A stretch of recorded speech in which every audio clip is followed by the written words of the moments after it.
Economy को संकट से उबारने की कोशिश में आरबीआई ने प्रत्यक्ष रूप से मार्केट में लिक्विडिटी बढ़ाने के लिए 1 लाख करोड़ रुपए की सहायता का ऐलान किया है। Targeted long term repo operation के अंतर्गत केंद्रीय बैंक ने एमएफएलएस और एनबीएफसीएस की मदद का भी ऐलान किया है और इसके लिए बैंक 50,000 करोड़ रुपए की मदद देगा। नाबार्ड, सिडबी और एनएचबी को भी बैंक ने 50,000 करोड़ रुपए की मदद देने का ऐलान किया है। दिल्ली के निजामुद्दीन मरकज के अलावा तबलीगी जमात के मौलाना साद और प्रबंधन कमेटी के खिलाफ प्रवर्तन निदेशालय ने दिल्ली पुलिस की एफआईआर के बेस पर मनी लॉन्ड्रिंग का केस दर्ज किया है। इन पर देश और विदेश से बड़े पैमाने पर फंडिंग लेने और हवाला के माध्यम से पैसे जुटाने का आरोप लगाया गया है। उत्तर प्रदेश सरकार ने जरूरी सेवाओं के साथ ही सशर्त 11 तरह के उद्योगों को चलाने की इजाजत दी है। अभी सतत प्रक्रिया उद्योगों को चलाने की अनुमति है। सीमेंट, रसायन, उर्वरक, स्टील, रिफाइनरी, परिधान को छोड़कर वस्त्र उद्योग, चीनी मिल, फाउंड्रीज, पेपर, टायर को चलाने की इजाजत है। कॉमन इफ्लुएंट ट्रीटमेंट प्लांट भी शुरू किए जा सकते हैं, पर प्रथम चरण में 50% श्रमिकों के साथ यूनिट को चलाने की इजाजत दी गई है। तमिलनाडु के मुख्यमंत्री के पलानीस्वामी ने अपने एक अजीबोगरीब बयान में कहा कि कोविड-19 को अमीरों ने फैलाया जो विदेश यात्रा करते थे। विदेशों से ये वायरस आया है। पलानीस्वामी ने कहा कि आप गरीबों से खुलकर बात कर सकते हैं, पर अमीरों के साथ बात करना डरावना है। तमिलनाडु में ये वायरस नहीं पैदा हुआ।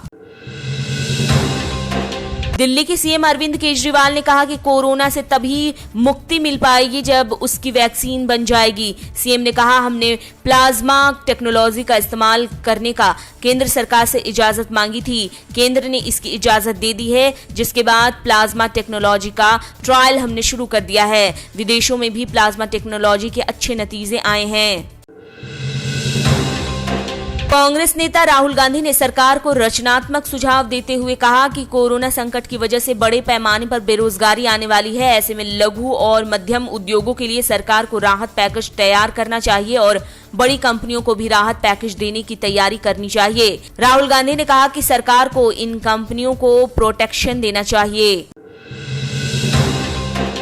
नगर विमानन महानिदेशालय ने सख्ती के साथ कहा कि लॉकडाउन के दौरान टिकट कैंसिल हुए यात्रियों के पूरे पैसे वापस दिए जाएं। इस पर एयरलाइंस की मनमानी नहीं चलेगी। यात्रियों के टिकट कैंसिल के अनुरोध पाने के बाद एयरलाइंस को यात्री का पूरा पैसा बिना कैंसिलेशन चार्ज वसूले 3 हफ्ते के अंदर लौटाना होगा। लॉकडाउन 2 के दौरान की गई बुक टिकट के लिए भी ऐसा ही करना होगा। डोमेस्टिक और इंटरनेशनल दोनों रूट की यात्राओं और एयरलाइंस के लिए आदेश जारी किया गया है। भूटान के पीएम लोटे त्शेरिंग और जॉर्डन के किंग अब्दुल्ला से हुई बातचीत के बारे में पीएम नरेंद्र मोदी ने ट्वीट कर बताया। उन्होंने कहा कि मैंने भूटान के पीएम के साथ अपने क्षेत्र में फैले कोविड-19 महामारी के बारे में विचार साझा किए हैं। मैंने और जॉर्डन के किंग इस बात पर सहमत हुए कि भारत और जॉर्डन इस समय मिलकर काम करेगा और दोनों देश एक दूसरे को संभालेंगे। टीवी अभिनेता करण वाही ने कोरोना वायरस से लड़ाई में अपनी सारी सेविंग्स फंड दान कर दी है, जिसके बारे में उनकी दोस्त और टीवी एक्टर आशा नेगी ने अपने इंस्टाग्राम स्टोरी के जरिए बताया और लिखा कि करण कभी इसका खुलासा नहीं करते, ऐसे में मैंने खुद इस बात को शेयर किया है। वो करण की दोस्त हैं, इसका उन्हें गर्व है। देश में लॉकडाउन बढ़ने के बाद बीसीसीआई ने इंडियन प्रीमियर लीग टूर्नामेंट स्थगित कर दिया है, लेकिन कब तक के लिए किया गया है ये नहीं बताया गया है। बीसीसीआई ने कहा कि इस टूर्नामेंट को अगली सूचना तक स्थगित किया जा रहा है। आईपीएल के टीम मालिकों के साथ ही ब्रॉडकास्ट स्पॉन्सर्स और स्टॉक होल्डर को बोर्ड ने इस संबंध में जानकारी दे दी है।